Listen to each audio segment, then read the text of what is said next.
Donc, bienvenue dans ce TEDUC, qui est donc un événement Univers Sciences organisé par le département Éducation et Formation de la Cité des Sciences. Et je suis Catherine Decopé, donc je suis journaliste et je suis très heureuse d'animer ce TEDUC de ce soir. Alors, le TEDUC de ce soir a pour thème le sport face aux enjeux de 2021, un intitulé volontairement assez large. Et pour en discuter ce soir avec nous, j'ai le plaisir d'accueillir Michael Attali. Bonsoir. Bonsoir, excusez-moi du petit retard, il fallait que j'allume mon micro. Bonsoir à tous. Voilà, vous pouvez aussi allumer votre caméra pour qu'on vous voit. Ah, allez. Voilà, vous êtes professeur des universités à l'UFRAPS, professeur des universités à Rennes, Rennes 2, et vous êtes historien du sport et de l'éducation. J'ai le plaisir également d'accueillir Didier Le Hénaf. Bonsoir. Bonsoir. Alors, vous êtes président de l'association SV Planète, un sport vert pour ma planète. On aura l'occasion d'en reparler.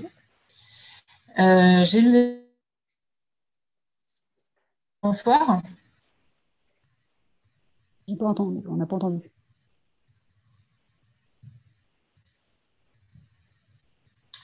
Monsieur Richardot, vous êtes avec nous? Ça y est, oui. Il y a eu quelques petites coupures, oui. Donc voilà, je suis. Bonsoir. Bonsoir. Donc vous êtes enseignant d'EPS en lycée. Tout à fait. Vous nous expliquerez tout ça tout à l'heure. Et enfin avec nous, Déborah Sarfati. Bonsoir. Bonsoir. Donc vous êtes conseillère pédagogique de circonscription spécialisée en EPS, éducation physique et sportive. Et vous vous occupez d'un arrondissement parisien. Peut-être que vous aurez l'occasion de nous préciser tout ça un peu plus tard. Très bien. Normalement, Monsieur Pierre Parlebat devait nous rejoindre ce soir. Il n'a pas pu être là pour raisons personnelles, donc veuillez l'en excuser. Voilà, j'espère que nos débats seront de toute façon très, très riches vu l'intitulé du jour. J'invite tous les participants à donc éteindre leur caméra, les participants, la salle en tout cas, à éteindre leur caméra. Il y aura un temps pour les questions après 3 quarts d'heure. Voilà, on va d'abord échanger et donner la parole aux invités pendant 3 quarts d'heure. Et lors de la dernière demi-heure, vous serez invités à poser vos questions directement. Si jamais au cours du TEDUC, il y a des questions très précises que vous avez, n'hésitez pas à les poser via le chat et on essaiera de vous répondre. Voilà. Autre indication, si vous souhaitez ne pas être filmé, donc vous pourrez poser vos questions simplement en allumant votre micro, puisque je rappelle que cette séance est enregistrée et sera diffusée sur la chaîne YouTube de Univers Sciences et de la Cité des Sciences. Voilà, on va pouvoir commencer. Donc, on a intitulé cette soirée le sport face aux enjeux de 2021. Donc, c'est un intitulé, comme je disais, très large, même si on va rester dans la perspective principalement éducative. Et donc, on va beaucoup parler de l'EPS, l'éducation physique et sportive, une discipline scolaire un peu à part, vous allez le voir ce soir. Et le contexte du moment, ce sont évidemment les Jeux Olympiques de 2024. Mais aussi la pandémie de Covid-19 qui a une fois de plus pointé nos modes de vie sédentaires. Avec ces deux enjeux très différents, le sport se retrouve au carrefour de problématiques multiples, que ce soit la santé, la citoyenneté, mais aussi l'écologie, les relations internationales. Dès lors, comment définir le rôle d'une éducation sportive? Est-ce que ces enjeux s'insèrent facilement dans le sport aujourd'hui à l'école et par quels moyens? Et quel peut être aujourd'hui le lien, et quel est aujourd'hui le lien entre l'éducation physique et sportive et le monde du sport? Donc, on va essayer peut-être de balayer toutes ces questions. Et donc, comme je le disais, le sport ne peut pas passer aujourd'hui à côté de certains enjeux, et en particulier en ce moment, on l'entend partout, celui de la santé. On a le ministère de l'Éducation nationale qui a souhaité lancer l'éducation nationale dans un engagement pour 30 minutes d'activité physique par jour minimum pour tous les élèves de France. Et donc, voilà encore une façon d'associer le sport et la santé. Mais il n'y a pas que la santé, il y a aussi l'environnement, qui est une problématique qui fait surface aujourd'hui par rapport au sport. Et j'aimerais commencer justement sur cette petite focus avec vous, Didier Le Hénaf, pour vous demander, donc vous êtes fondateur de l'association SV Planète, un sport vert pour ma planète bleue. Vous venez du sport de haut niveau, hein, vous allez nous raconter ça, et vous avez observé et vous avez agi ces dernières années pour que le sport, justement, le monde du sport évolue et intègre des nouveaux enjeux, notamment écologiques dans le sport. Alors, racontez-nous un petit peu le lien entre ces deux univers. Déjà, je vais juste faire une petite correction. Je ne suis pas issu du sport de haut niveau, j'y suis arrivé presque par hasard.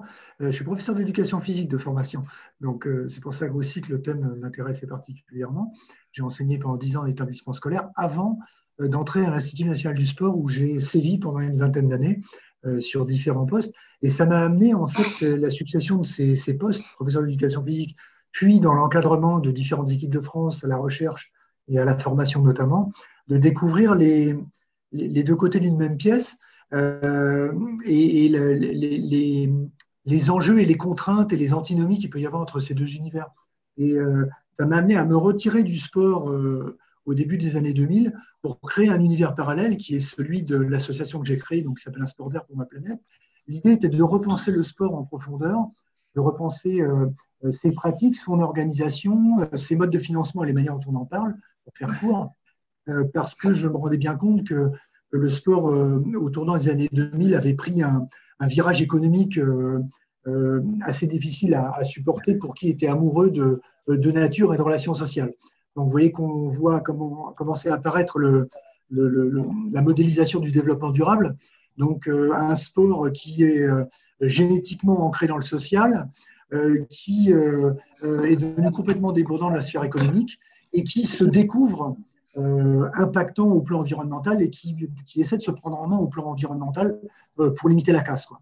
Donc, en fait, cette prise de conscience actuelle, en fait, moi, j'ai réussi à la formaliser dès le début des années 2000 à travers cette association et à travers un événement sportif alternatif qui s'appelait à l'époque les Jeux mondiaux de l'environnement et qui sont aujourd'hui les Eco Games, qu'on organise dans différentes régions de France, notamment dans les établissements scolaires, parce que c'est une manière d'appréhender les problématiques de santé, pour rebondir sur votre introduction, mais santé de l'homme et santé de la planète. Parce qu'un des fondements de notre action depuis plus de 15 ans maintenant, c'est de dire qu'il n'est pas possible pour un homme ou une femme d'être en bonne santé sur une planète qui est malade. Donc, on utilise le sport comme moyen et surtout pas comme fin en soi. Il y a très longtemps qu'on a remis en cause les problématiques de records, de médailles, etc., pour se repositionner dans l'utilité sociale et environnementale du sport. Donc, finalement, retourner vers une éducation physique de base, c'est-à-dire la formation des citoyens à tous les enjeux du XXIe siècle qu'on voit à travers les 17 objectifs de développement durable des Nations Unies ou des accords de Paris. Et donc, notre travail aujourd'hui, à travers l'association et l'organisation des Eco Games dans les établissements scolaires, c'est de mettre en contact mettre les enfants en contact avec les problématiques de développement durable à travers l'outil sport. Donc, voilà un petit peu pour l'entrée en matière de nos activités. Je ne sais pas si j'ai répondu à peu près à votre première question. Si, tout à fait, tout à fait. Alors, je voulais qu'on commence par cette problématique environnementale parce que finalement, elle apparaît peut-être comme très prégnante. Alors, pour vous, voilà, tout est lié, l'environnement et la santé. Et c'est vrai que de plus en plus, on fait des ponts entre ces deux domaines. Michael Attali, vous qui êtes historien du sport et de l'éducation, peut-être j'aimerais vous laisser la parole maintenant par rapport à cette question. Est-ce que l'environnement, c'est quelque chose qui a toujours concerné le sport ou finalement c'est très nouveau? Et est-ce que finalement le sport n'est pas toujours associé à autre chose que ce qu'il est lui-même quand il est question d'éducation? Alors, votre question, en fait, elle renvoie à une autre question. C'est qu'est-ce qu'on entend par sport, en fait? Parce qu'effectivement, on est sur une soirée qui essaye d'interroger le sport par l'intermédiaire du prisme éducatif. Mais quand on parle de l'intérêt éventuel du sport, donc du monde sportif à l'égard de l'environnement, comment dirais-je, on n'intègre pas forcément le volet éducatif. Alors, je vais essayer de scinder, même si c'est un petit peu caricatural. On peut considérer que le monde sportif, on va dire le monde fédéral, associatif, porte un intérêt à l'égard de l'environnement de manière assez récente, il faut l'avouer. Pendant très longtemps, effectivement, c'est les problématiques liées à la préparation aux compétitions, à la recherche de performance qui a quand même largement dominé au détriment d'autres aspects et d'autres enjeux. Pour ce qui est du sport ou de l'activité physique dans une perspective éducative, là, je dirais que la situation est un petit peu plus différente dans la mesure où, en fait, finalement, assez tôt, certains pédagogues se sont intéressés justement au rôle de la nature dans une perspective éducative. Alors évidemment, le plus connu, je vois que parmi nos auditeurs, il y en a qui sont au fait de ces questions-là, c'est Georges Hébert, mais il y en a eu plein d'autres qui se sont intéressés justement à la manière dont la nature pouvait contribuer à éduquer les jeunes et les moins jeunes. Alors, ça a pu les amener à certains moments à prendre souci de la durabilité environnementale, mais il reste que ça a été quand même relativement réduit. Ça n'a pas été une question centrale. Ça l'est devenu, je dirais, à partir des années 1970, où là la question environnementale, écologique est devenue une question de société et de plus en plus d'acteurs, de pédagogues. Vous avez fait référence tout à l'heure à Pierre Parlebas. Il fait partie de ces pédagogues des années 70 qui se sont tournés vers les questions d'environnement, notamment par l'intermédiaire de ses responsabilités au sein des CMA. Alors d'ailleurs, le mouvement d'éducation populaire, là aussi, il faudra en dire avec quelques mots, les mouvements d'éducation populaire se sont particulièrement mobilisés à l'égard de cette question environnementale. Alors là aussi, dans le rôle à la fois éducatif de la nature, de l'environnement, mais également dans une perspective de préservation qui, elle aussi, progressivement a pris de plus en plus de place. Mais on voit bien que c'est une question qui reste quand même relativement récente si on veut l'envisager dans toutes ses dimensions et dans toutes les perspectives. Didier Léonard, je vous repasse la parole parce que vous observez quand même aussi le monde du sport. Alors là, je parle plus du monde des fédérations, des associations, des professionnels. Cette question de l'environnement se pose aujourd'hui un peu par pragmatisme, où il y a une réelle évolution des consciences et des pratiques. En fait, effectivement, je trouve que l'intervention de Michael a bien posé le débat concernant la différence qu'il peut y avoir entre les pratiques d'éducation physique au sens large du terme et la pratique sportive organisée vers la compétition, le haut niveau, etc. La prise de conscience environnementale du sport, elle est extrêmement récente. Je parle du sport fédéral, compétitif, etc. Juste pour vous donner une date, le premier bilan carbone d'un événement sportif important en France, c'est la Coupe du monde de rugby en 2007. C'est-à-dire que globalement, avant 2007, les problématiques d'impact environnemental du sport, on ne se les posait pas trop, quoi. En 2007, ça faisait déjà 3 ans que l'association Sport Vert dans la planète existait.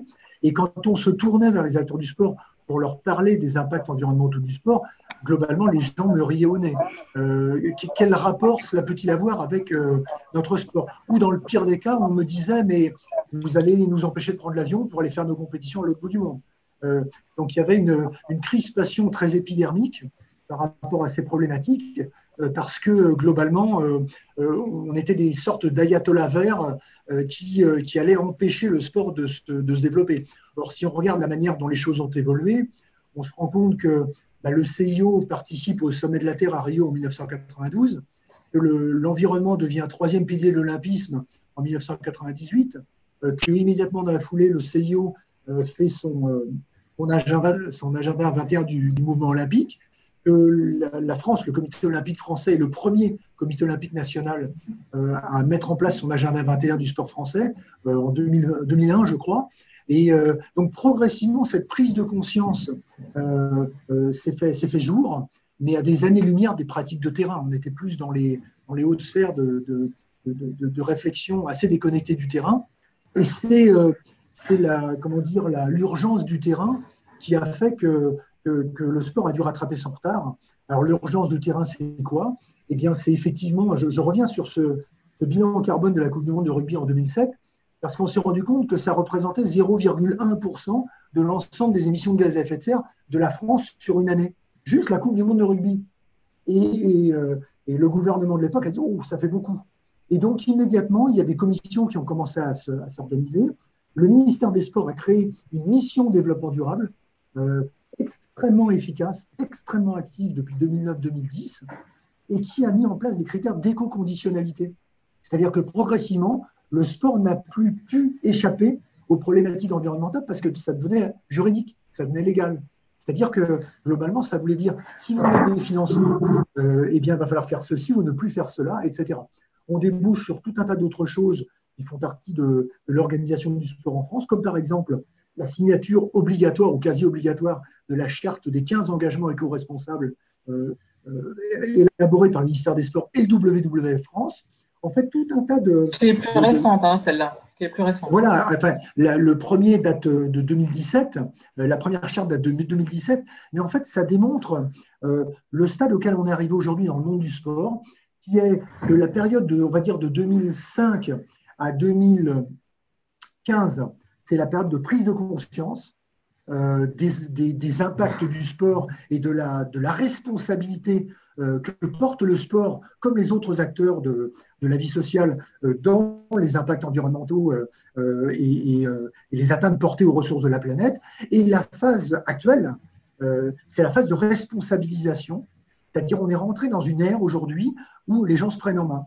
Sans rentrer dans les détails, je coordonne un programme de formation qui s'appelle Match for Green, qui concerne tous les clubs de sport, professionnels ou amateurs en France. Il y aura 400 clubs de formés à partir de l'année prochaine. Et justement, les clubs disent tous la même chose. Nous, on veut faire notre part du colibri. On veut rentrer maintenant concrètement, se retrousser les manches et limiter notre production de déchets, ne plus voyager en avion si on peut l'éviter, mettre en place des organisations qui soient les plus éco-compatibles possibles, aussi bien dans notre vie au quotidien, prendre des décisions drastiques. Il y a des athlètes de haut niveau qui se positionnent aujourd'hui, qui disent « moi je ne prends plus l'avion ». C'est-à-dire je ne vais plus sur le circuit nord-américain, etc. Donc la prise de conscience, elle est aujourd'hui, on ne peut plus dire qu'on n'est pas au courant dans le monde du sport, et on est passé à l'étape d'après, au jour d'après. C'est que maintenant les responsabilités sont prises et des gens prennent des décisions très importantes, que ce soit des fédérations, que ce soit des partenaires du sport, des clubs professionnels, des gros organisateurs, etc. Alors, on va voir, merci beaucoup Didier Leneuf, on va voir comment justement ces problématiques environnementales notamment peuvent aujourd'hui infuser l'éducation physique et sportive, donc qui est quelque chose de bien différent, puisque dans EPS, il y a P, mais il y a aussi E comme éducation, et c'est là le point très important. Vous avez parlé vous-même pour votre association du fait que l'activité physique ou ce qu'on appelle le sport est considéré comme un moyen et non comme une fin. Alors, Déborah Sarfati, vous qui êtes conseillère pour le premier degré dans une circonscription parisienne, donc pour les enseignants professeurs des écoles, spécialisés donc dans l'EPS. Est-ce que vous pouvez rappeler un petit peu quels sont les buts et les programmes, enfin qu'est-ce qu'il y a dans les programmes d'EPS, puisqu'évidemment la partie éducation est quand même la partie principale, plus que l'activité physique, même si peut-être le grand public n'en a pas toujours conscience. En fait, disons que l'éducation physique et sportive regroupe plusieurs objectifs qui sont à la fois moteurs, évidemment, c'est l'objectif principal. Je ne vais pas vous détailler l'ensemble, mais on va dire que l'objectif principal, c'est de permettre aux enfants de 3 à 11 ans d'acquérir des schémas moteurs de base qui leur permettront d'être à l'aise dans leur vie physique future. Et ensuite, il y a tout l'aspect, les aspects sociaux aussi, les aspects cognitifs, et forcément en lien avec les aspects sociétaux actuels, donc dont l'environnement. Mais c'est vrai que dans le premier degré, ce qui est à la fois un avantage et parfois une difficulté, c'est la polyvalence de l'enseignant, qui fait que sur des sujets un peu transversaux comme l'environnement, il va pouvoir s'appuyer sur différentes disciplines pour travailler ce thème-là et pas forcément uniquement l'éducation physique et sportive. C'est vrai que moi, je travaille plus particulièrement avec les écoles parisiennes. Suivant les endroits, c'est plus ou moins vert, c'est plus ou moins facile d'aborder. Donc, souvent, ils utilisent d'autres disciplines ou d'autres moyens pour travailler ce thème-là. Mais par exemple, les écoles investies dans les rencontres UCEP, qui est la Fédération sportive scolaire du premier degré, qui a un volet éco-responsable, vont effectivement avoir une approche de la rencontre sportive qui est liée forcément aussi à l'environnement. Donc, ce n'est pas un objectif principal, on va dire que c'est transversal, c'est des connaissances que les enfants vont acquérir, c'est des prises de conscience que les enfants vont avoir. Et c'est, comme disait Didier Leneuf, ça fait partie de l'éducation en fait, ça fait partie de quelque chose dont les enfants doivent prendre conscience, qu'ils doivent connaître, et après, c'est une petite pierre des uns et des autres qui va faire que les comportements vont changer. Donc, ça ne se fait pas forcément au premier degré par le biais de l'EPS, parce que si dans le premier degré, il y a une spécificité, vous l'avez indiqué, de la polyvalence et du fait aussi peut-être que les enseignants ne sont pas forcément à l'aise pour associer EPS et thématiques transversales, justement? Disons que ce qui est difficile pour les enseignants du premier degré, c'est l'enseignement de l'EPS, c'est pas très facile, on va dire. Il y a plusieurs contraintes pour enseigner l'EPS dans le premier degré. Les enseignants sont polyvalents, n'ont pas forcément une formation de base en éducation physique et sportive. Ils ne sont pas forcément, eux, des pratiquants férus d'une discipline particulière. Donc, parfois, c'est difficile. Donc, il y a un vrai besoin de formation pour les accompagner. Ils prennent conscience au fil des années, là, depuis le temps que je suis en poste, on voit bien une vraie évolution, une prise de conscience du besoin de faire bouger les élèves, du besoin de leur apprendre et de faire les 3 heures de PS qui sont inscrites dans les programmes, mais il y a des contraintes d'espace. Les contraintes sanitaires actuelles ne les aident vraiment pas non plus en ce moment, mais il y a une vraie prise de conscience qui est là. Alors après, cette polyvalence fait qu'ils ne sont pas spécialistes et que s'ils doivent travailler le développement durable, ce n'est pas forcément à travers l'éducation physique et sportive qu'ils vont le faire en premier. Est-ce que les enseignants que vous croisez au jour le jour sont tiraillés aussi entre cette vision de l'EPS comme simple besoin de faire bouger les enfants et la vision de l'EPS comme elle est dans les textes, c'est-à-dire une réelle éducation? En fait, comme vous avez parlé au tout début de votre introduction, vous avez parlé des 30 minutes d'activité physique par jour quotidienne. Oui. Donc, en fait, on sait que les recommandations sont aujourd'hui à 60 minutes d'activité physique. Alors, voilà, tout à l'heure, Michael Attali disait que ça dépend ce qu'on donne comme définition du sport. Et là, c'est un petit peu pareil. C'est-à-dire que activité physique, éducation physique et sportive, c'est un petit peu mélangé pour tout le monde, en fait. Donc, l'activité physique, c'est juste le fait de bouger son corps. Donc, il n'y a pas d'intention particulière d'enseignement, d'apprentissage. Donc, en fait, l'idée dans les 30 minutes d'activité physique par jour pour l'école, puisqu'en fait, les enfants sont grosso modo 6 heures à l'école sur une journée complète, c'est de les amener à avoir leur quota, entre guillemets, j'ai envie de dire, leurs besoins, de répondre à leurs besoins primaires de bouger, quelles que soient les activités qu'on va leur proposer, que ce soit des activités ludiques, de se déplacer dans l'école, etc. Et après, il y a l'éducation physique et sportive qui fait partie des programmes, et là où il y a un vrai apprentissage avec des programmes, avec des champs d'apprentissage. Et donc, ce sont 2 choses différentes qui se complètent. Mais les 30 minutes d'activité physique, c'est juste qu'on a pris conscience qu'il y avait ce besoin-là, que les enfants aujourd'hui, avec la crise sanitaire, bougeaient encore moins qu'ils ne le faisaient avant, parce que la sédentarité n'est pas un problème nouveau. En tout cas, je ne sais pas ce qu'en penseront les autres intervenants, mais c'est un problème qui date de plusieurs années. Et aujourd'hui, la crise ne fait que le pointer un peu plus et le met en avant. Oui, vous dites que les enfants, d'ailleurs, ont perdu en capacité cardio-respiratoire, c'est ça, sur les 20 dernières années?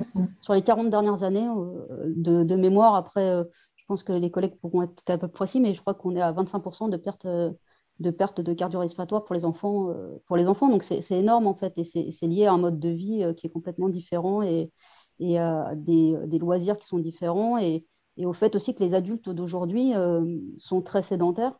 Et forcément, le fait de sortir, moi je parle en tout cas pour les élèves que moi j'ai qui sont dans une ville très urbaine qui est Paris, c'est pas forcément facile de faire une activité physique extérieure tout seul. Il faut être accompagné quand on est petit. Et donc, c'est aussi une éducation pas juste scolaire, c'est une éducation globale, en fait. Une éducation à bouger qui est globale, en fait.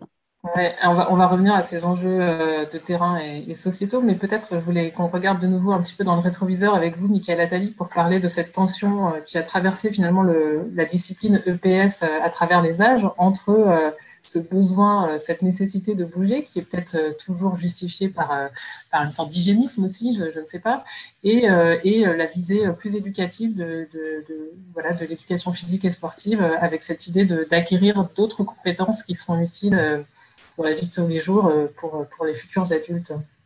Oui, alors c'est un sujet important, évidemment. Tout à l'heure, je crois que vous avez, quand vous avez posé la question précédente, vous avez dit, voilà, les enseignants d'EPS sont tiraillés entre faire bouger les enfants et je ne sais plus quoi, d'autres choses. Mais en fait, les enseignants d'EPS ne sont pas tiraillés, puisque faire bouger, ce n'est pas de l'éducation physique, en fait. Certains, je crois, ont proposé que les 30 minutes se déroulent pendant les heures de récréation, pendant le temps de récréation. Ça peut être intéressant, mais c'est en rien une démarche éducative. Ça s'inscrit dans aucun projet éducatif. Donc évidemment, les retombées que l'on peut en attendre sont, on va être prudent, plus que réduites, Et si on était audacieux, on dirait que les retombées vont être nulles. Parce qu'évidemment, l'un des enjeux de l'éducation, c'est bête à dire, mais parfois ça peut être intéressant de le rappeler, c'est apprendre un certain nombre de choses, apprendre sur soi, apprendre sur les autres, se situer dans un environnement changeant. Et ça ne peut être mené que par des éducateurs, qui soient d'ailleurs professeurs d'éducation physique, mais également éducateurs dans le monde associatif ou fédéral, parce que c'est l'une aussi des caractéristiques très fortes de ce qu'on a appelé le modèle français. C'est finalement une scission qui est devenue progressivement un fossé de plus en plus béant entre le monde scolaire et le monde associatif, le monde fédéral, tel qu'on le connaît par l'intermédiaire des grandes fédérations qui existent encore aujourd'hui. Et d'ailleurs, M. Lérinaf, tout à l'heure, a fait référence à son passage à l'INSEP. Rien que l'intitulé du terme INSEP nous dit beaucoup sur les changements, sur les évolutions et sur ce qu'on est devenu aujourd'hui.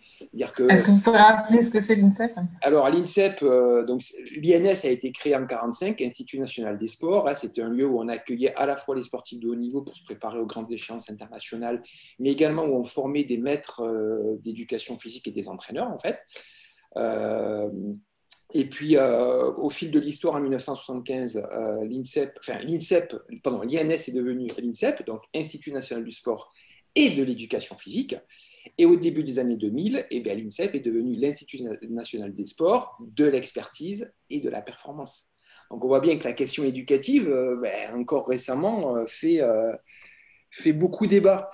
Et ça renvoie justement à la tentation, qui elle est clairement une tentation historique, de systématiquement greffer à l'éducation physique des grands enjeux sociétaux. Alors évidemment, ça me paraît utile, ça me paraît intéressant, mais bien souvent, à vouloir courir derrière les grands enjeux sociétaux, on perd justement un petit peu le fil de ce qu'il y a à apprendre par l'intermédiaire de l'activité physique, par l'intermédiaire du sport, parce qu'il y a beaucoup à apprendre. Il n'y a qu'à lire les programmes récemment publiés pour les différents cycles, mais il suffit de lire aussi les instructions officielles régulières pour bien mesurer qu'il y a un corpus de connaissances à acquérir si on veut être bien dans son corps, si on veut faire de son corps un outil en tant que tel, mais si on considère aussi le sport comme un moyen, et là aussi j'ai bien aimé la référence tout à l'heure de Didier Léhenaf, souvent le sport est un but. Quand on a une démarche éducative, le sport est d'abord et avant tout un moyen. Et donc, pour en faire un moyen de découverte, d'exploration, d'apprentissage, et donc un moyen qui permet, si on en revient à nos questions à la fois de santé et d'environnement, un moyen qui permet de prendre la mesure des effets que peuvent avoir certaines de nos pratiques sur notre environnement, d'ailleurs proche, également sur notre environnement beaucoup plus éloigné, et donc faire de l'environnement un élément à part entière. Parce que là aussi, je trouve que c'est toujours déplorable de considérer que l'éducation physique n'est qu'un moyen A. L'éducation physique, encore une fois, doit être considérée pour ce qu'elle est en tant que telle.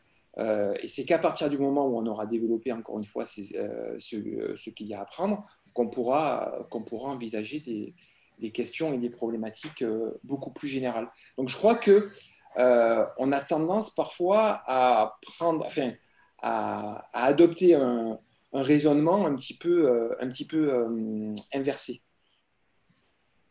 On explique aussi cette méconnaissance de l'EPS par une question culturelle, en fait, par rapport à la place du corps aussi dans la société et le manque de considération que peut avoir toute activité physique. C'est aussi très culturel, ça, en France, que ça soit toujours relégué au second plan.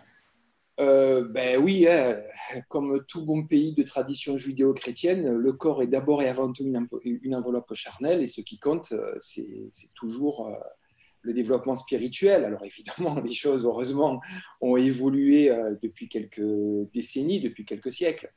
Mais il reste que effectivement, bouger, c'est se divertir, c'est se défouler, et puis on considère que finalement, c'est suffisant.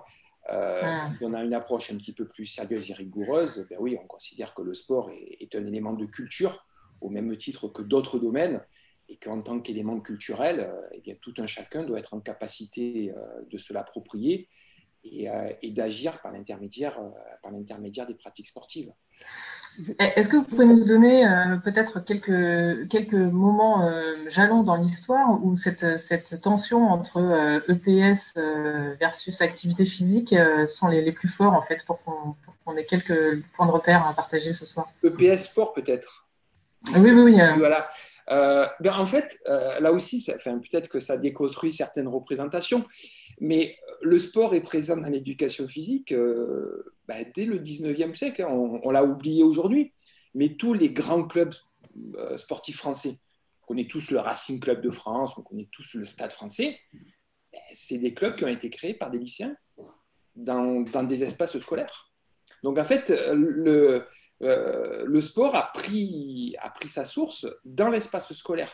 Alors effectivement, après, progressivement, l'institution scolaire a développé une distance à l'égard de l'activité sportive en considérant qu'il y avait potentiellement des dangers en matière d'intégrité physique et morale à vouloir proposer un sport commun au plus grand nombre.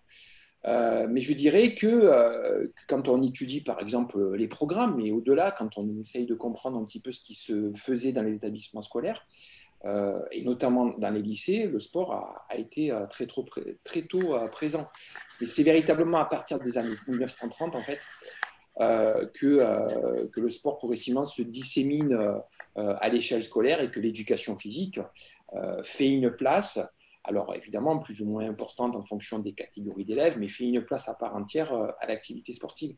Et ça aussi, c'est un élément, je crois, qui est intéressant à souligner, c'est que les années 30, c'est aussi le Front populaire, et c'est probablement la première fois où le sport a été intégré à un véritable projet de société.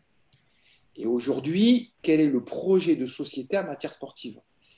Pourtant, alors, il y a une loi qui est sur la table, là, qui est passée en première lecture à l'Assemblée nationale, qui s'appelle démocratiser elle est dans le sport en la France, phase de navette parlementaire.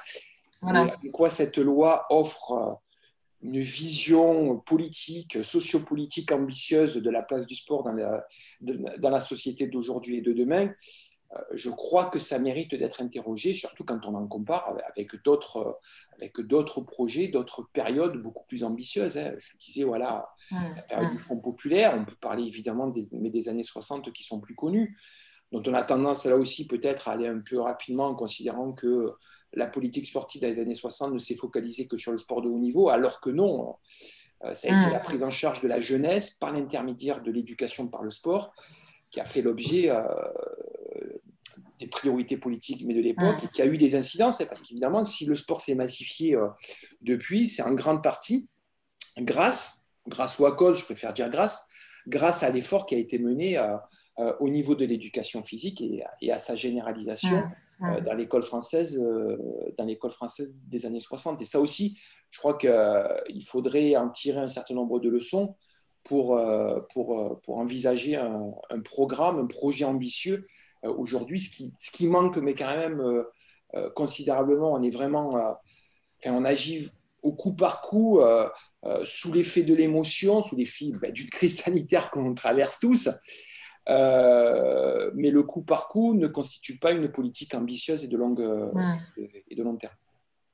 Alors, à côté des débats qui ont traversé donc l'EPS concernant la prise en compte ou pas du sport, il y a aussi cette prise en compte des nouveaux enjeux. Et c'est vrai qu'en préparant ce TEDx, vous me disiez, Michael Attali, que finalement l'EPS est souvent accordé à d'autres projets que l'éducation physique et sportive en tant que telle. Il y a toujours un petit peu cette ramification. Alors, j'aimerais qu'on retourne au terrain, peut-être avec vous, Emmanuel Richardot. Je ne vous ai pas encore passé la parole, excusez-moi, mais vous êtes enseignant de lycée en EPS, et vous avez mis en place des choses assez innovantes, en fait, dans le cadre de l'association sportive de votre établissement. Est-ce que vous pouvez nous raconter comment, justement, vous avez élargi un petit peu votre champ d'action et peut-être comparer par rapport au premier degré, est-ce que le secondaire, finalement, c'est un lieu d'enseignement où c'est plus simple aujourd'hui de faire véritablement de l'EPS dans sa composante, dans toutes ses composantes, justement? Pour vous dire que dans toutes ces composantes, en fait, ça dépend vraiment de ce que les enseignants souhaitent faire. Si l'enseignant a une volonté vraiment on prend prends l'exemple de l'écologie, de partir sur l'écologie, oui, il a des possibilités. En dehors du cadre scolaire habituel, sur les champs d'apprentissage où il n'y a pas d'écologie, dans le cadre du sport scolaire, oui, il a la possibilité de faire beaucoup de choses, comme je le fais, oui, tout à fait. Parce que aujourd'hui, au lycée, vous avez quand même la contrainte du baccalauréat qui fait que votre contenu de cours et de séances est assez restreint, justement, où vous arrivez quand même à initier les choses. Disons qu'on a une petite marge voilà, sur certaines activités qu'on peut proposer pour le bac, mais sinon, toutes les activités sont liées au champ d'activité. Donc, le champ d'activité premier au lycée, voilà, c'est les activités de performance. Donc, voilà, vous avez tout ce qui est cross-training, course, etc. Donc, tout est ficelé pour que ce soit des activités qui rentrent dans les champs d'apprentissage. Il n'y a pas ou si ce n'est qu'à la marge, il n'y a pas de nouveauté que l'enseignant peut vraiment proposer. Donc vous, aujourd'hui, la liberté que vous prenez, c'est plus dans le cadre de votre association sportive? Tout à fait. Alors, est-ce que vous pouvez nous raconter un petit peu ce que vous faites? Alors, je peux me permettre voilà, de le faire parce que, comme on a dit, Michael Attali l'a dit tout à l'heure, mais Didier Lenaf aussi, et parce que l'écologie est rentrée dans la sphère publique.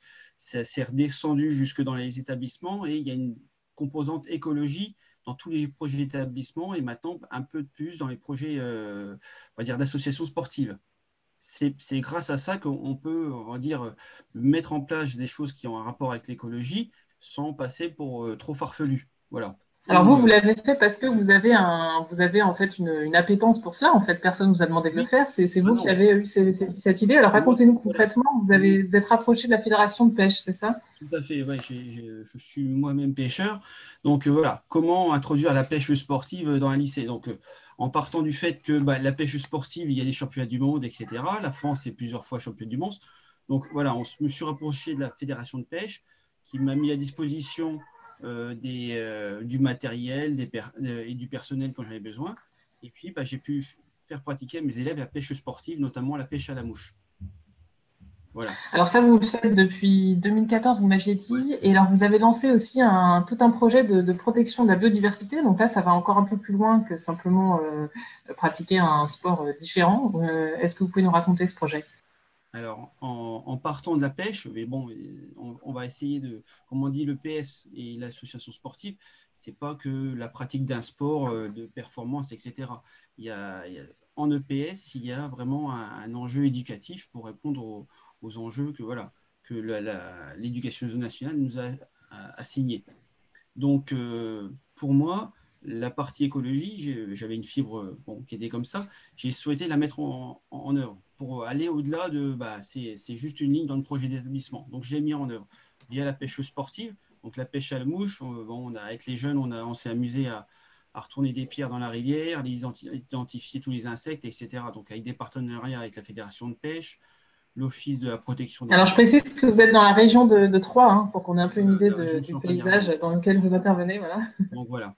Donc, on a essayé vraiment de faire découvrir les milieux aquatiques et par cet intermédiaire, sensibiliser les jeunes à ce qui se passe dans une rivière et l'impact des pollutions, du réchauffement climatique, etc. Voilà. Et donc, ce qui a été important, j'ai bifurqué de la pêche à la mouche à la pêche aux écrevisses. Donc, j'ai monté un petit projet sur les écrevisses de Louisiane, qui est une espèce invasive, qui prolifère de plus en plus et puis qui met à mal les milieux aquatiques. Donc, ce sont des écrevisses classiques, voilà, mais importées des États-Unis. Et c'est vraiment on va dire, c'est une plaie pour les milieux aquatiques. Ça dévore tout ce qui passe. Donc, en apprenant la pêche aux écrevisses à nos jeunes, en mettant en place une sorte de compétition, et on fait découvrir ce que c'est une écrevisse aux jeunes. On essaie de sensibiliser à l'impact de l'écrevisse. Et puis, s'ils peuvent les cuisiner avec leur famille en dehors de l'EPS, c'est super. Voilà. On a sensibilisé et puis on a essayé de limiter l'impact des écrevisses. Voilà. Est-ce que vous avez tenté, M. Richardot, de vous rapprocher des enseignants de SVT, par exemple, pour essayer peut-être d'intégrer ce projet de protection de la biodiversité dans le cadre scolaire purement et simplement, ou c'est plus compliqué? Alors, bien sûr, je me suis rapproché de mes collègues, mais mes collègues ont surtout un programme à respecter et leur part de liberté dans ces programmes pour aller à l'extérieur, etc., est assez limitée. Voilà. Mmh. Et dans un autre cadre, ils m'aident, hein, sur la biodiversité, ils m'aident beaucoup. Mais voilà, ils n'ont pas autant de facilité que moi de faire sortir les élèves le mercredi après-midi pour aller dehors au bord d'une rivière. C'est beaucoup plus compliqué pour eux. Et donc, Si je peux me permettre allez-y. si je peux me permettre de rebondir, parce que il se trouve que les éco-games que nous les organisons avec tous les publics scolaires. Et je peux vous donner un exemple par public, comme ça vous permettra de voir comment on peut jouer avec le système pour donner une nouvelle dimension, une dimension écologique aux pratiques d'éducation physique. Parmi les éco-games qu'on a organisés, on en a organisé 72 à ce jour. On en a organisé dans le 92 avec une école maternelle.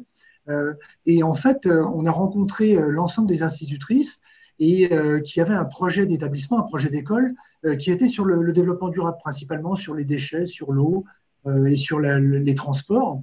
Et en fait, on s'est appuyé sur ce projet d'établissement qui était sur l'ensemble de l'année avec les enfants donc de maternelle pour déboucher sur un Eco-Games qui étaient des animations éco-ludo-sportives qui leur permettaient de mieux comprendre les liens qu'il peut y avoir entre la nature et un déchet, entre les modes de déplacement et les impacts des modes de déplacement, l'importance de trier ces déchets. Donc, on a une animation qui s'appelle Cours Ramasse-Tri. On a une autre animation qui s'appelle la course des porteurs d'eau, etc. Donc, en fait, c'est une scénarisation des grands enjeux environnementaux avec le support d'une pratique physique et ça correspondait parfaitement à l'illustration terrain du projet d'établissement qu'avait cette école maternelle. Avec les écoles primaires, on a travaillé avec la Maison de l'Environnement, par exemple en Savoie, de la ville de Ville-Lagrand, et les écoles primaires de la ville, sur un dispositif à peu près similaire, où on crée des dispositifs éco-sportifs en pleine nature, et les enfants, en fait, pratiquaient différentes activités sportives, comme de l'acrobranche, comme du bike and run, comme il y avait des activités de pêche, justement. Il y avait on a fait aussi un truc génial. On a organisé les impossibles Jeux Olympiques de l'hiver 2050. Et en fait, comme c'était ces éco-games se déroulaient au mois de juin, en fait, on expliquait qu'en 2050, il n'y aurait plus de neige. Et c'est en Savoie qu'on organisait. Et donc, on a organisé des événements de sport d'hiver sur l'herbe pour sensibiliser les gens. Avec les collèges, on a un projet avec DAES, et non plus d'éducation physique là, mais DAES, avec les AS du 92, pour faire un challenge des AS éco-responsables. Donc, en fait, l'idée, c'est de sélectionner un certain nombre d'AS de collèges et lycées du département 92 et les engager dans une journée éco-sportive sur différents challenges qui ont trait à l'énergie, aux déchets, à l'eau, au transport, etc. Et à l'issue de cette journée, on décerne le titre d'AS la plus éco-responsable du département. Et avec les lycées, pour vous donner encore un exemple différent, je pense au lycée La Canale de Sceaux, où on a fait une journée d'intégration avec les élèves de seconde, donc les 12 ou 14 classes de seconde. En fait, l'objectif était que ces enfants qui venaient de différents bassins et qui rentraient en classe de seconde, qu'ils apprennent à se connaître. Et on a organisé pour eux en fait une journée entière de jeux éco-sportifs qui étaient des jeux où il était question de solidarité, il était question de résoudre des challenges qui posaient des problèmes sur le plan environnemental, etc. Et à l'issue de cette journée d'intégration, en fait, qui concernait quand même, il y avait 48 élèves en moyenne par classe. Et les temps ont évolué par rapport à l'époque où j'étais en lycée. Donc, ça faisait plusieurs centaines de jeunes. On a eu une journée extraordinaire, mais qui était vraiment centrée sur les grands enjeux environnementaux du 21e siècle, quoi. Donc, c'est pour dire qu'il est toujours possible d'utiliser l'outil sport et de le scénariser d'une manière qui permette de sensibiliser et de responsabiliser aux problématiques environnementales et sociétales. Tout en répondant aussi aux différentes contraintes organisationnelles. Enfin, là, vous avez parlé à la fois du périscolaire, des classes Exactement. maternelles, des week-ends d'intégration. Enfin, finalement, chaque établissement, s'il est volontaire, peut essayer de trouver des petites plages pour insérer ce genre d'événements. Je crois que vous avez aussi un partenariat dans votre association avec la Maïf. Vous pouvez peut-être nous en dire quelques mots c'est le programme Sport Planète. Oui, en fait, c'est une Sport responsable, pardon. Incroyable. C'est une opportunité assez incroyable qu'on a eue de rencontrer en fait certains dirigeants de la Maïf qui avaient à cœur de créer un dispositif Sport Planète, c'est-à-dire un dispositif qui permette, vous savez que la Maïf est une entreprise à mission, et en fait elle a réorganisé l'ensemble de ses activités en fonction de cette mission qui est le mieux-être commun. Et en fait, le mieux-être commun, si on y réfléchit, on est sur les problématiques de santé de l'homme, santé de la planète. Parce que, comme je disais tout à l'heure, une personne sur cette planète ne peut pas être en bonne santé si elle est dans un environnement qui est catastrophique au plan de la nature qui se trouve autour de nous, au plan de la lumière artificielle qu'on a ou de la lumière naturelle, etc., des conditions de vie qu'on peut avoir au quotidien. Et donc, en fait, la Maïf nous a embarqués dans cette réflexion globale pour créer un dispositif qui concerne tous les acteurs du sport et bien au-delà, et qui engage aujourd'hui toutes les fédérations dont Maïf est partenaire, mais également un certain nombre d'ONG. Ça va de la Fondation Good Planète à la Fondation Nicolas Hulot, en passant par Football Écologie France, en passant par Une Bouteille à la Mer, qui est une association de sportifs de haut niveau, en passant par Zero Waste France, etc. Donc, c'est tout un univers qui se rassemble autour de ce fameux hashtag Sport Planète, qui ont tous pour objectif de repenser les usages du sport pour les mettre au service de la planète. Alors, ça débouche sur il y a un dispositif qui vient d'être lancé à l'heure actuelle, c'est le Challenge Sport Planète, où partout en France, quelle que soit l'entité qu'on est, on peut être un établissement scolaire, on peut être une école, on peut être un club, une fédération, etc. On fait quelque chose pour la planète.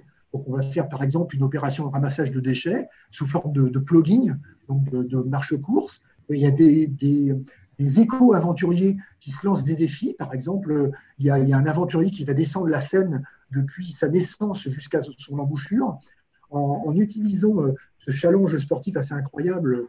C'est un nageur de haut niveau, mais pour sensibiliser sur l'évolution de la biodiversité sur le bord de la Seine. Au même moment, il y a un autre éco-aventurier qui longe la Méditerranée en VTT et en kayak pour expliquer les problématiques de déchets, notamment la pollution plastique en Méditerranée.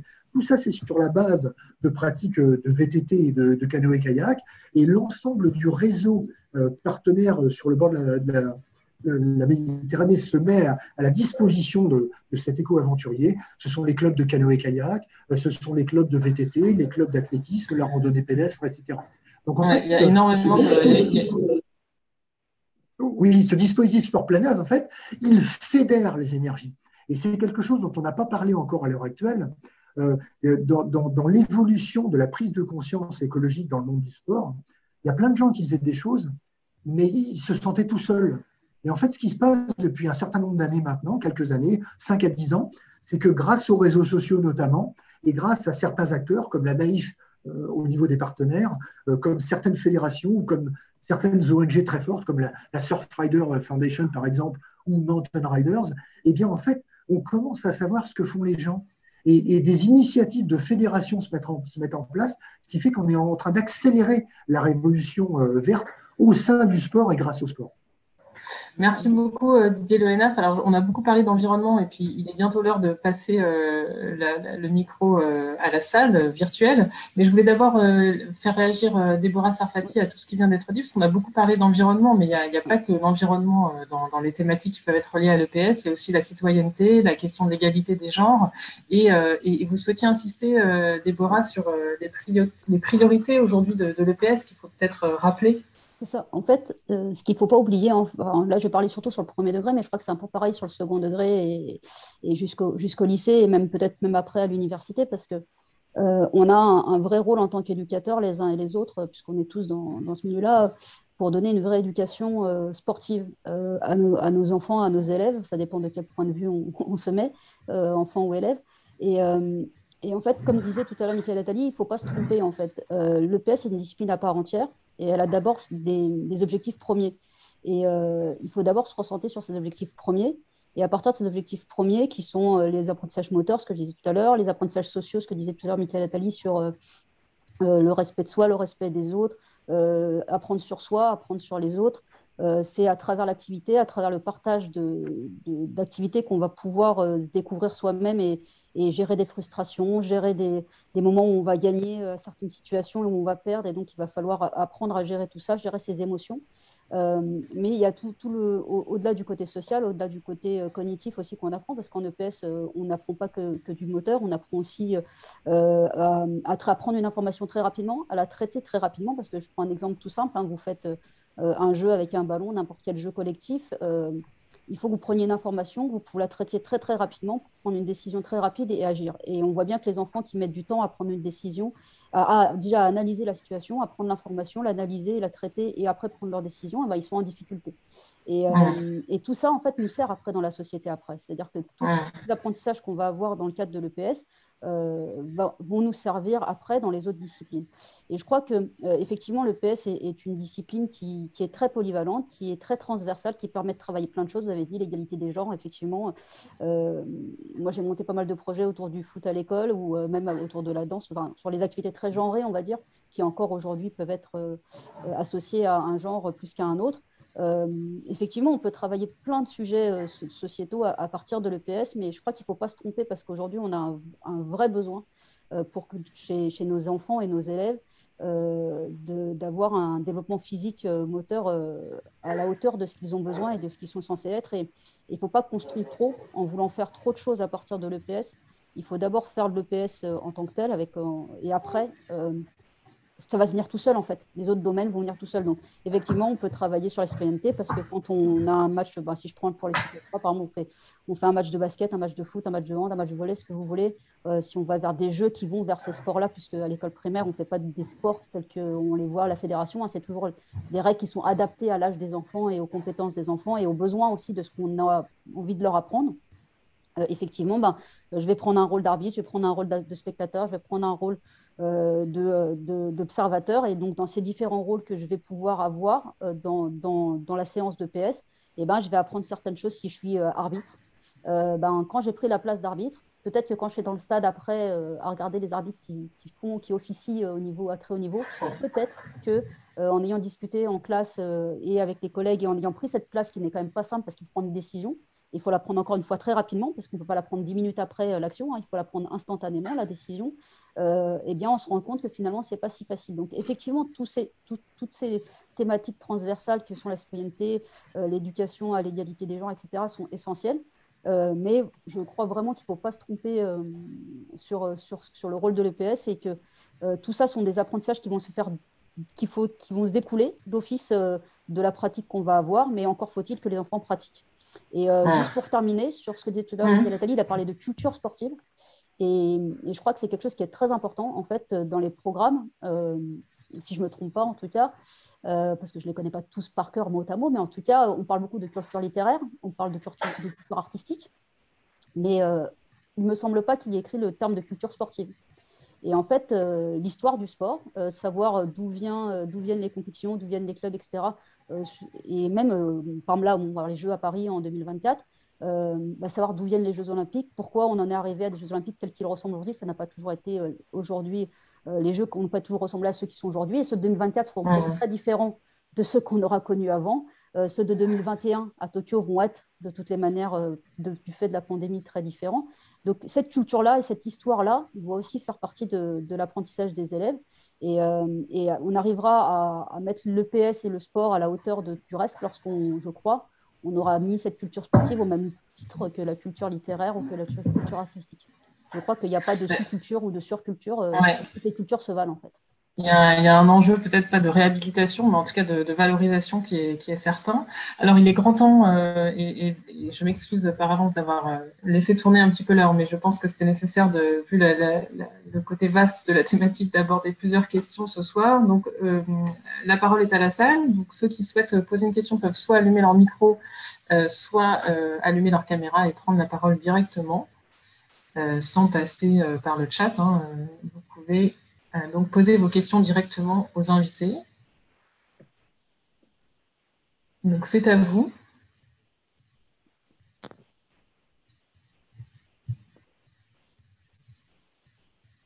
Est-ce qu'on a une première question pour nos invités?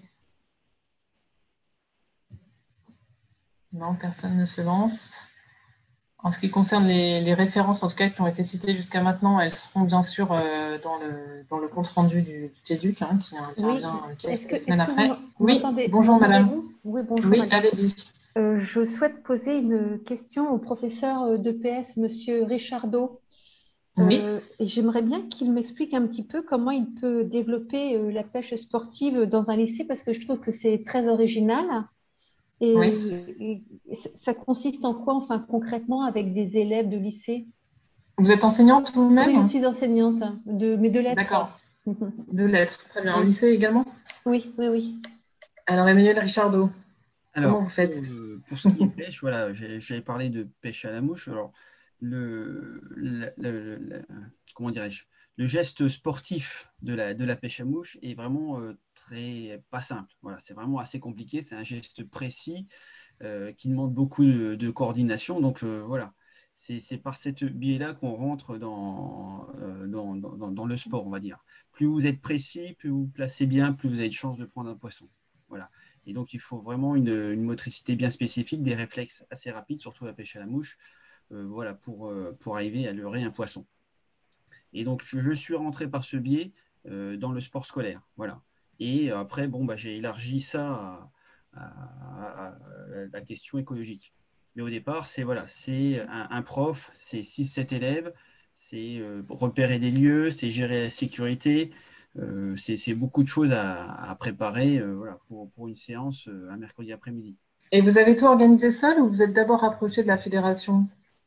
Alors, pour une histoire de matériel, voilà, je n'avais pas tout le matériel à disposition, donc je me suis rapproché de la fédération de pêche, qui a vocation à développer la pêche, mais à protéger les milieux aquatiques et à faire connaître le développement durable aussi au niveau des milieux aquatiques. Donc, oui, parce que ça s'appelle, je l'ai noté, c'est l'AAPMA, l'Association agréée pour la pêche et la protection du milieu aquatique, voilà, qu'on appelle vulgairement la Fédération de pêche. Ce label, ils ont une accréditation, on va dire, pour la promotion de la pêche, mais surtout la protection des milieux aquatiques. Donc, il faut un agrément. Voilà. Vous voulez pêcher, vous êtes obligé de prendre une carte de pêche. Donc vous conseilleriez à Annette, qui a posé la question, de se rapprocher éventuellement d'un partenaire, en fait, pour mener ce genre de... L'association de pêche locale, voilà, vous allez voir la fédération de pêche, et puis vous allez, sans souci, ils vont vous aider. Il y a des gens qui sont BPGEP, donc ils ont un brevet d'État, donc au même titre qu'un brevet d'État de judo, etc. Il y a un brevet d'État avec l'option pêche. Voilà. Est-ce que ça répond à votre question ou vous souhaitez avoir des éléments complémentaires? Non, c'est parfait. Je vous remercie, monsieur. Merci à vous pour votre question. Est-ce qu'il y a une autre question? N'hésitez pas. On n'a pas encore beaucoup parlé de formation des enseignants, de Jeux olympiques. Enfin, il y a plein de thématiques. Oui. Oui, je veux bien intervenir d'abord. Bonjour, monsieur. Bonsoir. Je remercie d'abord Déborah de son témoignage pour l'école primaire, maternelle et élémentaire. Après, j'ai bien écouté les propos de Mickaël Attali, que je connais un petit peu, que je lis un petit peu à gauche, à droite, notamment dans la revue EPS, voilà, de temps en temps. Je n'étais pas tout à fait d'accord avec lui et avec ses dires tout à l'heure, parce qu'à l'école, comme dans de nombreux endroits et à tous âges, effectivement, on étudie le sport, on pratique le sport, sauf que les objectifs ne sont pas les mêmes. Voilà, à l'école, on a des élèves qui sont tous présents. Dans des clubs, il y a des objectifs qui sont fédéraux. Et puis, sur les temps périscolaires, on est sur des temps d'initiation, de découverte de l'activité. Voilà. Et puis, pour compléter ce qu'a dit Déborah tout à l'heure, et puis ce qui était un petit peu dans l'air du temps par rapport aux nouveautés, je pense qu'il ne faut pas mettre de côté complètement les 30 minutes d'activité physique quotidienne telles qu'elles sont déployées aujourd'hui. Alors, c'est vrai que dans l'esprit, on a vu pas mal de caricatures passer, que ça soit de notre ministre ou que ça soit effectivement d'autres sur les réseaux sociaux, y compris des publications qui ne mériteraient pas d'être valorisées. Mais cependant, moi, je pense quand même qu'en s'emparant un petit peu de ces 30 minutes d'activité physique, on peut peut-être arriver à un moment donné parce qu'on n'a plus de formation initiale, il n'y a plus de formation continue pour les PE aujourd'hui. Ils sont un petit peu désœuvrés, bien qu'ils soient relativement armés pour… Les PE, c'est les professeurs des écoles, pour ceux qui ne sont pas dans le jargon éducatif, je le rappelle. Bien. Merci de la précision, c'est bien. Après, moi, je reste convaincu qu'aujourd'hui, si on s'empare de manière intelligente des 30 minutes d'activité, j'en veux pour preuve aujourd'hui une conseillère pédagogique qui, chez moi, travaille chez moi dans la Vienne, notamment, travaille sur ce dossier-là, en quoi les 30 minutes peuvent servir de levier pour effectivement que les 3 heures de PS soient enseignées. J'avoue que c'est possible, à condition effectivement de fonctionner, comment dire, en EPS et de la même manière que le plan maths et le plan français. Alors après, elle a pu le faire uniquement parce que aujourd'hui, son inspectrice de l'éducation nationale lui a permis, mais il y a des effets escomptés. Parce qu'il y a quand même des réalités aujourd'hui, des réalités qui montrent bien depuis 2012 que effectivement, les 3 heures de PS ne sont pas faites à l'école, premièrement, et puis il y a des faits de sédentarité. On n'en souffre pas trop encore à l'école, des faits de sédentarité, mais quand on arrive au collège, ça devient terrible. Ça devient terrible. Donc aujourd'hui, ce n'est pas que moi qui le dis, hein. C'est des gens qui sont sur des chaires de santé, comme Laurent Bosquet, comme d'autres, qui disent qu'aujourd'hui, il faut que les gamins, tout simplement, soient amenés à se mouvoir. Alors, se mouvoir, ça ne veut pas dire bouger, gigoter. Il faut que les choses soient claires. Mais se mouvoir, ça veut dire penser les aménagements des classes autrement, penser à des classes flexibles, penser à des ruptures entre les différents apprentissages. Je pense que le débat, il est vaste, hein. Le débat est vaste. Il n'est pas aussi simple qu'on le voit et on le lit aujourd'hui sur les réseaux ou dans les journaux, quoi. Voilà. Merci. Peut-être Déborah Sarfati, vous pourriez réagir sur cette question des 30 minutes qui pourraient être un levier, puis aussi peut-être des nouvelles écoles telles qu'elles sont conçues aujourd'hui. Est-ce qu'on fait la place au corps, à l'activité physique? Déjà, sur ce que vient de dire Jeanne Prolo, effectivement, nous, sur l'Académie de Paris, on a commencé à constituer un document d'accompagnement des enseignants. Là, ce qui est vrai qu'on a sur les choses sur lesquelles j'ai un petit peu parlé au début, mais sur lesquelles on a pu appuyer, c'est la formation, en fait, des enseignants. Je vous ai dit, voilà, c'est des gens qui sont polyvalents, qui ne sont pas forcément issus d'une formation sportive au départ, quel que soit le degré de pratique qu'ils ont. Et ils ont besoin d'être accompagnés. Et c'est vrai que ces 30 minutes d'activité physique, pour être en train de les expérimenter, s'ils sont accompagnés, exactement comme vient de dire Jacques, et qu'on a des documents, des supports, et qu'on est avec les enseignants pour les accompagner et les amener vers les 3 heures de PS, c'est un levier. C'est un levier si c'est accompagné. De mon point de vue, si on n'accompagne pas les enseignants, et donc c'est partie de mon métier, hein, dans le cadre de conseiller pédagogique, voilà, j'accompagne les enseignants dans leur formation continue et initiale dans toutes les disciplines, mais spécialement en EPS. Et c'est vrai que ça peut être un levier parce que finalement, 30 minutes par jour, ça fait moins peur que 3 heures, etc. Mais on reste sur des objectifs qui sont différents, et donc il faut bien mesurer les deux choses. Après, sur les choix qui sont faits, alors là, pour le coup, je vais avoir un regard un peu extérieur. Enfin, je vais parler que de ce que je connais, hein, c'est Paris. Je connais pas beaucoup, je connais pas trop les écoles à l'extérieur. C'est vrai que la ville de Paris est en train de réfléchir et de mettre en place des nouvelles cours qu'ils appellent des cours Oasis, qui ont pour but de permettre, sur des temps de grande chaleur, d'accueillir éventuellement des personnes extérieures à l'école sur les temps de week-end, les soirées, etc. Donc, dans quelle manière, etc., ça, c'est pas le sujet. Je ne sais pas trop, mais du coup, pour que ce soit des espaces fraîcheurs, entre guillemets, on y met beaucoup de végétalisation, beaucoup de végétaux. Et en fait, on oublie le cadre premier et l'objectif premier d'une cour de récréation, qui est que les enfants bougent, en fait. C'est-à-dire que c'est l'espace où ils sont censés. Donc, tout à l'heure, on parlait de cour de récréation et que c'était le moment où ils jouaient, où ils bougeaient, et que finalement, les 30 minutes, elles étaient faites à ce moment-là, de moins en moins. Et ça sera de moins en moins si on ne réfléchit pas sereinement à comment aménager une cour, et quand on fait des nouvelles écoles, à construire ces écoles de manière différente pour que la place du corps et la place du mouvement soient entières, en fait. Et c'est vrai que sur ces fameuses cours Oasis, il a fallu à plusieurs reprises faire prendre conscience aux architectes et autres personnes décideuses que l'objectif premier d'une cour de récréation, c'est que les enfants puissent courir dedans et jouer dedans, et pas s'asseoir et jouer aux cartes sur un temps de récréation. Et ça, c'est vrai que dans les zones les plus denses, densément peuplées, il y a des gros enjeux d'espace. Hein. Qu'est-ce qu'on en fait, à qui et c'est surtout qu'on sait que les enfants, en fait, les humains sont tous pareils, c'est-à-dire qu'on va tous vers là où on est confortable. Et aujourd'hui, un enfant comme un adulte, il est confortable dans la sédentarité. Et l'idée, c'est de couper ça, en fait, de faire une rupture avec ça, et dès le plus jeune âge. Et on va pouvoir faire une rupture avec ça si on met à disposition des enfants. On sait très bien que les outils qu'on donne aux enfants, le matériel qu'on leur propose, l'espace qu'on leur propose, induit leur comportement. Et si on induit des comportements où il n'y a pas d'espace pour courir, où il n'y a pas d'espace pour se déplacer, il n'y a pas d'espace pour jouer, qu'on leur met des bancs partout, des chaises partout, etc., c'est-à-dire qu'est-ce qu'on induit comme comportement, qu'est-ce qu'on leur propose comme comportement sur ce temps de loisirs, autre que le temps de PS et d'apprentissage, etc. bah, ça veut dire, en fait, quand vous êtes à l'extérieur, c'est pour vous asseoir ou pour discuter ou pour jouer au carton. Donc, on a aussi à réfléchir sur ces choses qui sont implicitement mises en place. C'est comme les city-stats qu'on met dans certains endroits où là, c'est un peu différent, mais au jour d'aujourd'hui, c'est compliqué pour les jeunes filles, adolescentes, même jeunes, d'aller sur un city-stat parce que c'est occupé que par une population à 90% de garçons. Et sauf si vous avez vraiment, voilà, vous connaissez déjà les jeunes ou autres, on voit bien que c'est compliqué. Donc, l'espace qu'on propose aux enfants induit un comportement. Et une pratique. Une pratique et un comportement. Si on propose des clair. petits espaces avec plein d'arbres au milieu, forcément, quand vous allez jouer au ballon avec 5 arbres au milieu de la cour, au milieu du terrain, c'est déjà comme c'est déjà le cas des écoles parisiennes. Hein. On a des poteaux au milieu des préaux, on a 3-4 arbres au milieu d'une cour de récréation. Donc, les enfants sont très forts pour éviter les arbres. Mais malgré tout, ça diminue l'espace de déplacement et l'espace de jeu. Donc, c'est un vrai enjeu aussi.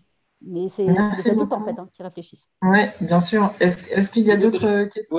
Je voudrais juste réagir, puisque j'ai été gentiment par Jacques Boulot, sur le fait qu'effectivement, ce qu'on fait en éducation physique, c'est pas la même chose que ce que l'on peut faire dans une association sportive ou ailleurs. Parce que je crois que c'est une question qui est extrêmement importante, qui est même fondamentale aujourd'hui. Il y a un vrai défi à ce niveau-là. Alors évidemment, on ne va pas le régler en 7 minutes, puisque je crois qu'il nous reste 7 minutes. Ce serait prétentieux. Mais je voudrais y revenir. C'est-à-dire que je crois qu'aujourd'hui, il faut essayer de penser ou de repenser la complémentarité, quoi, en ne considérant pas que l'éducation n'est qu'à l'école. Le même enfant, le même individu, le même jeune adulte passe par différents milieux, par différents secteurs, que ce soit l'école et donc par l'éducation physique, mais parfois il est également licencié dans une association, il est lui-même impliqué peut-être dans un club, mais il pratique aussi avec ses camarades en dehors de toute institution, et pourtant c'est le même individu qui vit des situations diverses et variées. Et tout ça doit nous amener justement à penser, alors c'est un gros mot parfois, mais la transversalité. Et encore une fois, la transversalité ne peut se penser que par la complémentarité. Et la complémentarité aujourd'hui, elle existe encore trop peu. Parfois, on pense davantage l'opposition entre les structures, entre les institutions. Et je crois qu'on avancerait beaucoup justement si on était en capacité de regarder ce que font les autres, ce que peuvent apporter les autres, ou de ce qu'on peut apporter mutuellement. Et je trouve que l'exemple qu'a donné tout à l'heure Emmanuel Richardot est un bel exemple. C'est-à-dire qu'autour d'une même pratique, on voit que différents acteurs peuvent se réunir. Alors, il a dit qu'effectivement, lui, il avait fait ça au niveau de l'association sportive, enfin de l'AS, parce que forcément, c'était compliqué, c'était un petit peu en marge des préconisations institutionnelles, mais ça montre aussi combien l'école doit aujourd'hui être amenée à se repenser, à se réinventer. On parle depuis, je ne sais plus combien d'années, depuis des décennies, hein, et quand je parle des décennies, au moins depuis les années 40, de la pluridisciplinarité, voire de l'interdisciplinarité. Parce que là aussi, c'est un gros mot, mais c'est un mot auquel il faudrait un jour qu'on arrive à se confronter sérieusement. Et je trouve que la question de l'écologie, la question de l'égalité, on parle de l'éducation aux médias, on parle de plein de questions, sont de vraies questions interdisciplinaires autour desquelles on pourrait se retrouver. Enfin, quand je dis on, c'est les enseignants de toutes les disciplines, et véritablement construire des projets éducatifs ambitieux qui nous amènent effectivement à échanger, à interagir avec le monde fédéral quand on parlait de sport, avec le monde associatif, mais aussi avec le monde culturel. Enfin, voilà, avec différents acteurs qui s'inscrivent aussi dans des démarches éducatives, mais dont on a trop souvent tendance à regarder ça de loin, voire parfois aussi un peu en opposition. Ce qui est intéressant également dans le témoignage de M. Richardot, c'est le fait de partir aussi peut-être de son propre intérêt ou de sa propre pratique. Et je pense qu'il ne faut pas hésiter, les enseignants ne doivent pas hésiter finalement à partir de leurs propres connaissances pour ensuite creuser et amener des choses. C'est peut-être comme ça en fait qu'on arrive à faire bouger un peu les lignes. Est-ce qu'il y a d'autres questions, parce qu'on a encore un peu de temps? Oui. Bonsoir. Oui, allez-y. J'ai une question qui est plus liée à la problématique de santé, notamment en EPS, parce que je suis en lycée, et je vois notamment des élèves, et notamment au niveau des filles, avec des capacités motrices de moins en moins importantes, et des difficultés à fournir un effort de plus en plus important aussi. Est-ce que ce ne serait pas lié également, des nouveaux programmes du lycée, est-ce qu'ils ne vont pas aussi un peu dans ce sens parce qu'on a une part du moteur qui est de moins en moins importante aussi, notamment au niveau de l'évaluation du bac. Et c'est vrai que ça me fait un peu peur derrière pour la suite. Et aussi le fait qu'on fait quand même de nombreuses activités, on leur propose de plus en plus d'activités, mais finalement, est-ce que ce ne serait pas aussi également un zapping? Et ils sont de moins en moins experts sur peu d'activités derrière.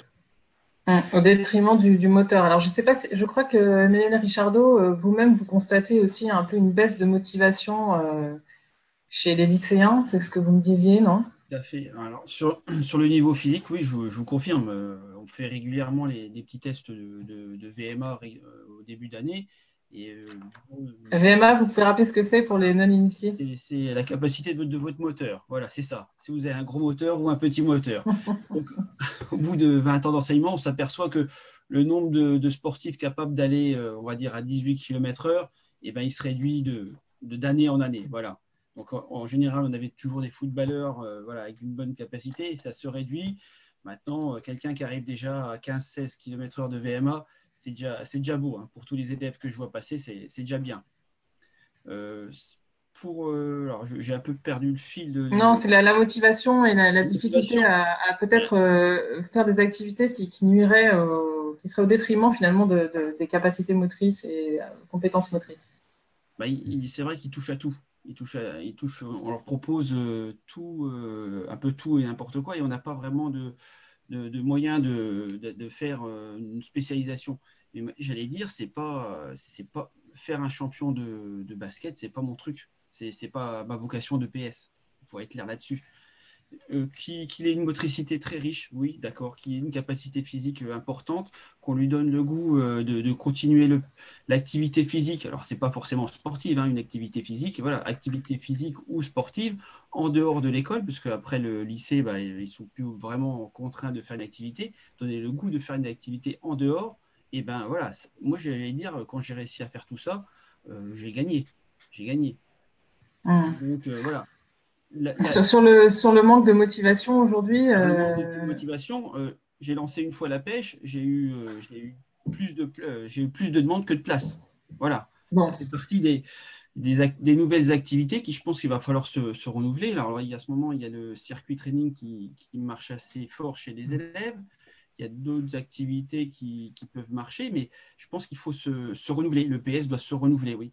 Vous pensez que, alors je ne sais pas ce qu'en pense peut-être Déborah Sarfati, mais sur le renouvellement, enfin voilà, que finalement l'activité physique proposée doit être renouvelée régulièrement pour que justement ces compétences motrices puissent être entretenues, maintenues? Alors, nous, c'est un peu différent dans le premier degré parce que en fait, tout se base à partir de jeux sportifs où donc on n'est pas, tout comme a dit le collègue du secondaire, c'est-à-dire que l'objectif de l'école n'est pas d'en faire des champions, mais de leur apporter une aisance physique, motrice et cardio-respiratoire qui soit importante, au-delà de tout ce qu'on a dit à côté. Donc, c'est les parents qu'il faut convaincre aujourd'hui de plus éduquer à l'activité physique? En fait, on est en coéducation, c'est-à-dire que les enfants, comme a dit tout à l'heure Michael Zali, l'enfant, c'est le même en fait. Un coup, il est élève, un coup, il est joueur de foot dans son club, un coup, il est enfant à la maison, mais c'est toujours le même enfant en fait. Et on participe tous à la construction de cet enfant qui va devenir un adolescent, un jeune adulte et puis un adulte. Et pour l'amener en adulte, un adulte actif, on va dire, pas forcément sportif dans le sens performance du terme, on a tous notre part à jouer et les parents ont aussi leur part à jouer. Donc l'école ne peut pas tout faire, mais l'école a sa part à faire, et sur l'école, collège, lycée, école primaire et université, j'ai envie de dire aussi, parce que c'est vrai que le sport universitaire dans d'autres pays est très très développé et même mis en avant, etc. Ce qui est enfin, là, Michael Attali pourra peut-être mieux répondre parce que c'est pas un niveau que je connais très bien, mais c'est quand même pas, on n'en parle pas tous les 4 matins des résultats des écoles et des universités d'un point de vue sportif. Donc oui, il faut varier, il faut trouver des points de motivation, il faut mettre des projets en place, il faut donner du sens à ce qu'on fait pour que les élèves en fait s'investissent pleinement dans ce qu'ils sont en train de faire. Et effectivement, si on calque des choses, des activités comme ça, sans but, sans objectif, sans être clair sur ce qu'on fait, oui, ça, on a moins de motivation. Mais moi, sur les petits, c'est dès qu'on leur propose quelque chose et qu'on est nous-mêmes passionnés, motivés, c'est plus facile que des adolescents à emmener avec soi. Mais, Il ne faut pas non plus que les projets et activités un peu transversales se fassssent au détriment justement mais après, c'est un équilibre à trouver sans doute par rapport à la question il qui a faut été vraiment se posée. dire que tout le monde a sa place. C'est-à-dire que, comme disait très bien, c'est-à-dire que l'enfant, il va participer à plein d'endroits et tout le monde a son rôle à jouer pour qu'il prenne plaisir. Il n'y a pas que partout. l'école. Il y a quelque chose qu'on n'a pas dit, un mot qu'on n'a pas utilisé beaucoup ce soir, c'est le mot de plaisir en fait. Et ce mot, il est essentiel. C'est-à-dire que c'est à partir du moment où on prend du plaisir dans une activité qu'on va la continuer, qu'on va la reproduire et qu'on va continuer quand on sera plus grand. Et notre but premier, c'est de donner du plaisir aux élèves dans ce qu'ils font, et en particulier, là, pour le sujet de ce soir, dans le fait de bouger, de se déplacer, d'avoir une activité. Et voilà. Et donc, je pense que si on arrive à transmettre ça aux enfants et aux élèves et aux plus grands après, on aura aussi gagné quelque chose. Et peut-être en tant qu'éducateur, en partant de notre propre plaisir à pratiquer également. Ça, je pense que c'est une bonne piste. Tout à l'heure, quand le collègue parlait de la pêche, effectivement, moi, c'est ce que je conseille aux enseignants du premier degré quand ils n'osent pas trop se lancer sur l'éducation physique et sportive. Je leur dis, commencez par une activité que vous appréciez, dans laquelle vous êtes déjà à l'aise, pour pouvoir la partager avec vos élèves. C'est déjà le premier pas. Et puis, une fois qu'ils vont voir qu'en fait, ils y arrivent très bien, que les enfants les suivent, quoi qu'il arrive, après, on peut partir sur d'autres activités et compléter cet apprentissage. Merci beaucoup. Alors malheureusement, on n'aura pas le temps pour une autre question, vu l'heure qu'il est. Voilà, c'est passé très très vite. En tout cas, je vous remercie toutes et tous pour votre participation, à la fois comme intervenant ou comme participant de la salle. Merci à tous. Rendez-vous au mois de mai pour un prochain TEDUC qui aura pour thème le plein air. Vous retrouverez toutes les informations sur le site de la Cité des Sciences, à la page éducation et formation. Et bien, très bonne soirée à tous et merci d'avoir suivi ce TEDUC nombreux